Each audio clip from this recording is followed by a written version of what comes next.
Hi అండి, తెలుగింటి అత్తగాడల రుచులకు స్వాగతం అండి. మీరు అందరూ బాగున్నారా? మేము బాగున్నామండి. మీరు అందరూ బాగోవాలని కోరుకుంటున్నాను. ఇదిగోండి, మొల్లింగి దుంపలు, టమాటాలు అన్నీ వేసి పప్పుచారండి.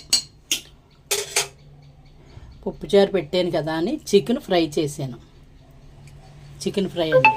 చికెన్ ఫ్రైలో ఒక విజిల్ వేసేసి కొంచెం పసుపు, ఉప్పు, కారం అన్నీ వేసేసి ఒక విజిల్ వేసేసి తీసేసి చక్కగా ఉల్లిపాయలు, కరివేపాకు, కొత్తిమీర, ధనియాల పొడి, జీలకర్ర పొడి, గరం మసాలా పొడి, అల్లం వెల్లిపాయ పేస్ట్ వేసి మగ్గబెట్టి ఉల్లిపాయలు మగ్గిపోయిన తర్వాత ఈ ఉడికించిన మాంసం ఇందులో వేసేసి చక్కని ఫ్రై అండి.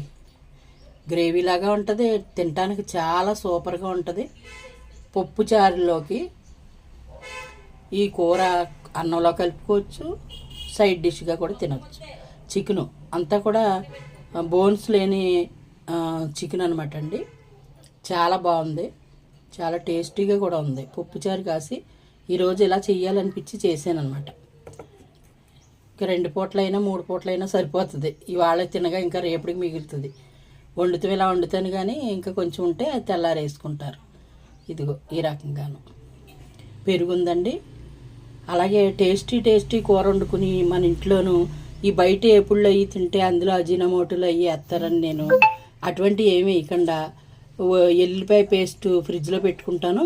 అల్లం వెల్లిపాయ, అలాగే ధనియాల పొడి, జీలకర్ర పొడి పొడి చేసుకుంటాను దోరగా వేపి. మళ్ళీ ఏం చేస్తానంటే గరం మసాలా ప్రత్యేకంగా పొడి చేసి పెడతాను. మనకి ఏది కావాలితే ఆ పొడి ఉపయోగించుకోవచ్చు. పప్పుచారులో కూడా ధనియాల పొడి బాగుంటుందండి, టేస్ట్ కమ్మగా ఉంటుంది. అంటే సాంబార్ పొడి వేసుకోక్కర్లేకుండా ఉట్టి పప్పుచారే కదా అది. మొల్లంగి వేసి పెడతానండి నేను. మొల్లంగి, టమాటా అవి వేసి పెట్టుకుంటే అండి చాలా టేస్టీగా ఉంటుంది. ఆరోగ్యానికి కూడా మొల్లంగి చాలా ఉపయోగాలు ఉన్నాయి. మొల్లంగి ఉపయోగాలు చాలా ఉపయోగాలు, కడుపులోకి వెళ్తేనే మంచిది మనకి. అందుకని దుంపలు సన్నంగా తురివేసి వేసేస్తాను అనమాట. ఆ రసం లోపల దిగుతుంది కదా, అప్పుడు ఆ పప్పుచారు కానీ సాంబార్ కానీ టేస్ట్ బాగుండి మనం తినడానికి అన్నిటికీ కూడా బాగుంటుందండి. మీలో ఎంతమందికి ఇష్టం అండి ఈ కాంబినేషను?